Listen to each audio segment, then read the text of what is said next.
lockdown continues. It's officially a month away from summer and the UK theme parks are still closed, but there is a light at the end of the tunnel. So my question to you is, what will the theme parks look like when they open back up?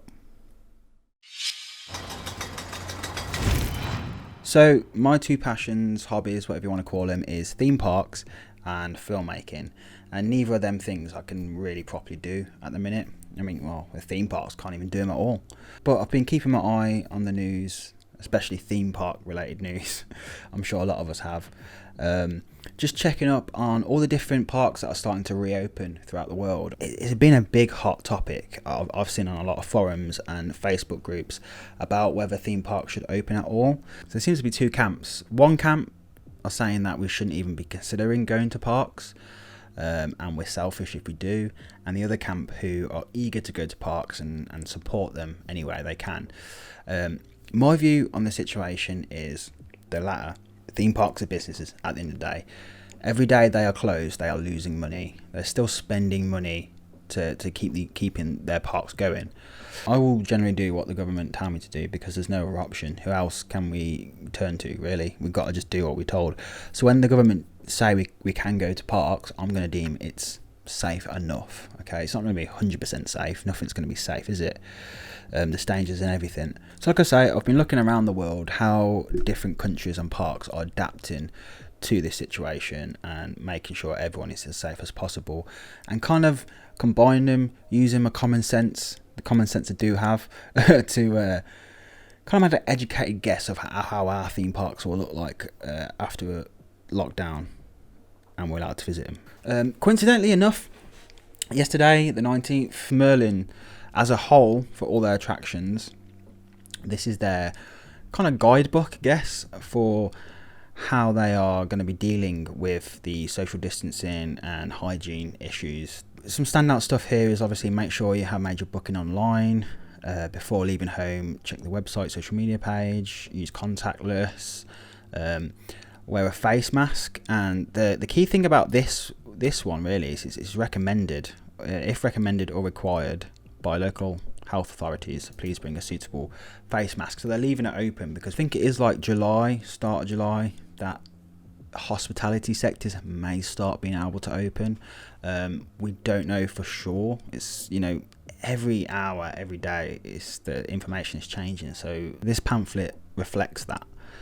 In addition to our employees undergoing daily non-invasive temperature checks, I'm glad it's non-invasive because that would be a weird start to a theme park day, having an invasive temperature check. But it also says it may also require guests to participate in such checks as a condition of entry. Any person who displaying high temperature associated with fever will not be permitted into the attraction. They mentioned that they've significantly reduced daily ticketed capacity. This one talks about maybe having rows between riders, putting a greater emphasis on grab and go options for foods rather than sit down meals. There's nothing really here that's like surprising. I didn't want to go through every single one of these things. It's just good to see that they've released some guidelines. So let's get on to the main subject, which is what will our theme parks look like when we enter them? It will be reduced capacity, and I think they'll be starting off very low. We've been seeing as low as 30%. That was opening day in Shanghai Disney. I think that's going to be the same in our parks as well, especially to begin with. They're not going to want to accidentally overwhelm themselves and be at risk of being criticised by media. But this really relates back to separating theme parks. Like theme parks, at the start of all this, we were saying that theme parks were mass gatherings. They were classed as mass gatherings. Now more information's come out saying theme parks aren't mass gatherings. Mass gatherings are basically like football games, concerts, events where there are like 50,000 people, but they are right next to each other. At a theme park, it's not really like that. It's not about crowd density, and that's what mass gathering is regarding. Is the mass density, the density of the crowd. But obviously with theme parks we can spread people, so I couldn't find official capacity data, so this is just what I'm going off my research off the internet, so it could be wrong. So Alton Towers has a capacity of 28,000. I doubt that they ever reach that. I mean, I could be wrong. Probably fireworks. They've maybe been close to reaching it. That's why fireworks is a ticketed event. But on a moderate day, you could expect anywhere between 11 to 15,000 people. Anywhere above 15,000 is considered pretty busy, apparently. So how will Alton Towers, for example, calculate their capacity? Will they do it on their full capacity, 28,000? I very much doubt that. I think it will be their average capacity.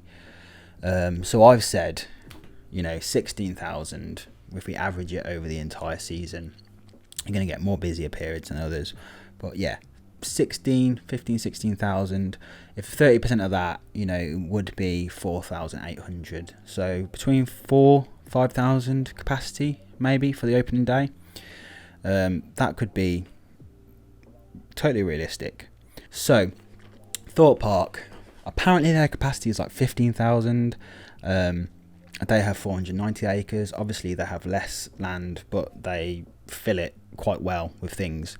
Yeah, that would be around 3,000. And what does 3,000 people at Thorpe Park look like? I've not been to Thorpe Park as many times as Alton Towers because it's not my local park. And then Blackpool is 11,000 capacity. I think that's fairly low. But saying that, they do have 42 acres. We all know how squashed up Blackpool is. And it is actually what makes that park so special, is because they do such a good job of cramming so much things into one space. They'll be looking at just over 1,000, maybe 2,000. That's not exact maths, but that's something I could imagine happening with Blackpool. It gives you an idea of what we could expect opening day crowds to be like. Pre-book tickets, I think, are going to be a must. I think that's gonna happen. Everywhere seems to be operating on that basis as well, is that you have to pre-book your ticket. So then it comes down to annual passes. Do the parks prioritise annual passes? From a business perspective, that doesn't sound like the best way to go about it, but also discluding annual passes is definitely not a good business practice either. So they're going to do like a 50-50 type situation of like non-pass holders and pass holders. But IAPA released a report last year showing that park entry tickets make up 60 to 70% of their income. Profit is a bit different because they make a lot of profit off the merch and food.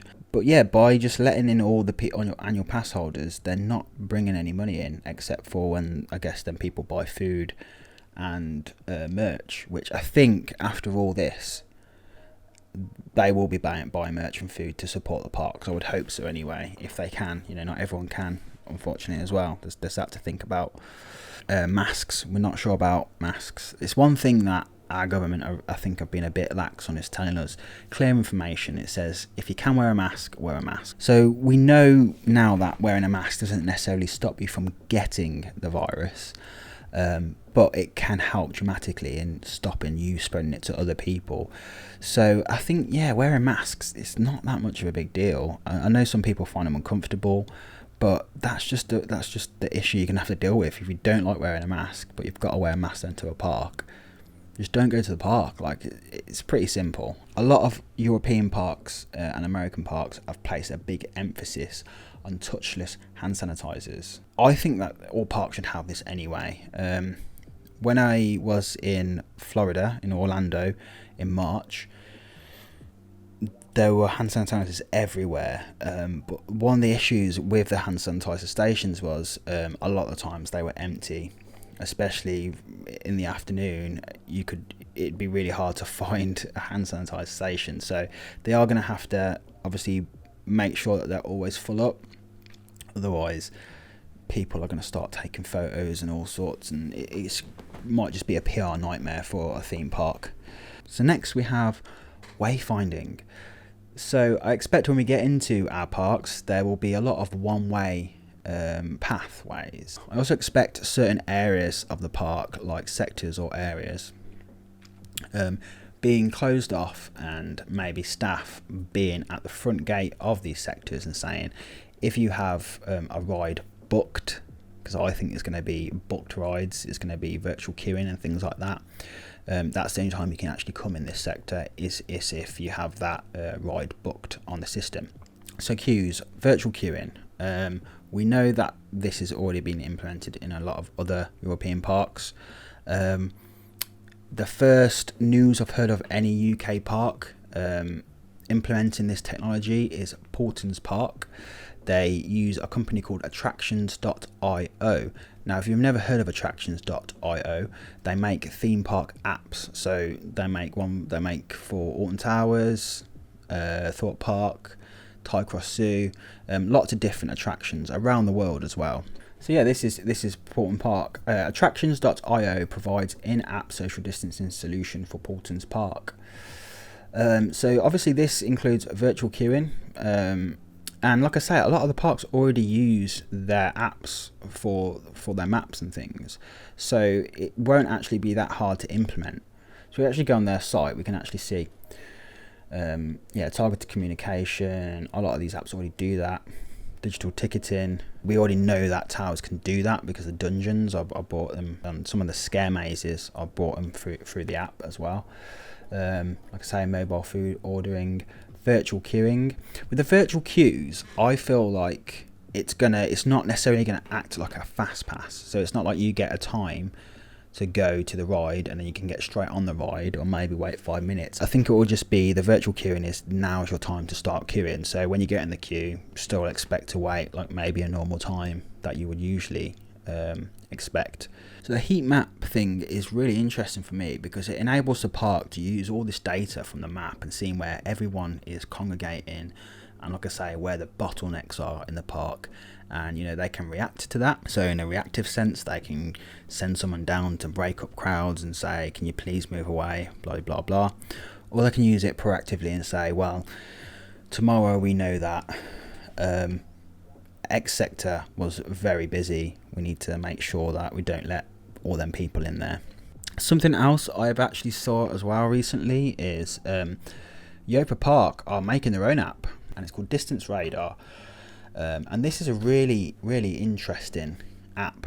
They're making it in-house. They're hoping to roll it out by June, and it's a voluntary app, so you can download the Distance Radar app and it will give you a score based on your social distancing skills. So if you get a score, and I think it relates to like red, yellow, green. So if you get red, it's like you suck at social distancing, give your head a wobble. Yellow is there's room for improvement, and green is you're doing great. And everyone who is in green will be put into like an automatic lottery, and they can have a chance to win a priority pass for an attraction several times a day.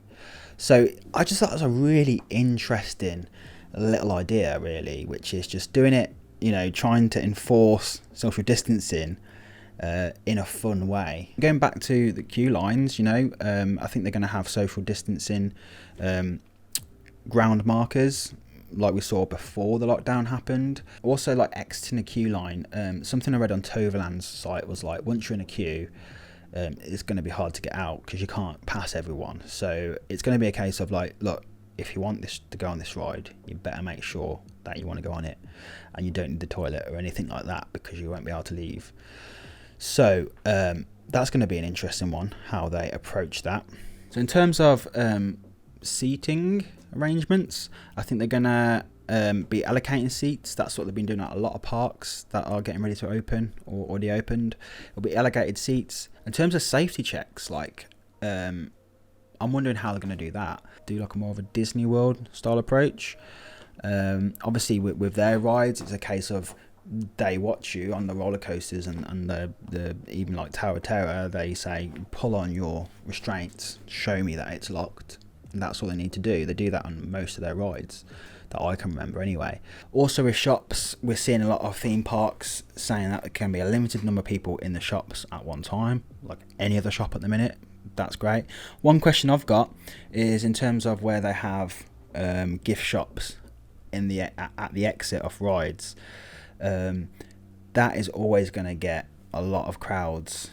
I keep using the phrase bottlenecking. It's the easiest way to describe it, is where you get the crowds all just congregated together because they've just come off the ride. They're looking at the photos. They're looking at gifts in the gift shop. So are they going to make sure people exit out of a different way, and then you can go into the shops. I can see that maybe being a thing, but then it's like the theme parks are potentially missing out on a lot of merch. And I hate for it to keep going back to money, but if we want these theme parks to be around, we need to make sure we're behind them and say, yep, we understand that you need to make money at this time. Totally understand that. And lastly, is it worth opening the parks at all? Yes, it's worth it. Please open. Obviously, they're going to have to order food in. They don't want to over order food if they can only have a limited amount of capacity in. Rehiring staff. Obviously, they're seasonal staff. Are they even available to work anymore? Are they working at Amazon or places that are constantly recruiting at the minute to keep up with the demand for people staying at home? If that's the case, they're going to have to rehire a load more other people. There's a cost included in that. They're going to have to weigh that up against are they going to have enough people through the gates anyway? Even if they have like a low capacity, are they going to fill that low capacity? Well, I found this interesting quote from the chief financial officer of Comcast, who own Universal and therefore the Universal parks. So Michael Kavanagh said that the break-even point for Universal parks is typically 50% of total capacity. So if they hit 50% in a day, they break even. He added that even with lower attendance, though, the company would be in better shape than if the parks were closed. If the financial officer of Universal, well, Comcast, is saying that it's better for them to be open than not be open, they don't necessarily even have to break even, then let's get the parks open if they're safe to do so. So that has reached the end of this video. Very different content for me. But like I say, I was sitting on all this information and I thought I'd just share it with you. You've probably got more questions than answers. Let's be honest, I've not really answered anything, have I? I've just shared you my opinion. Failure.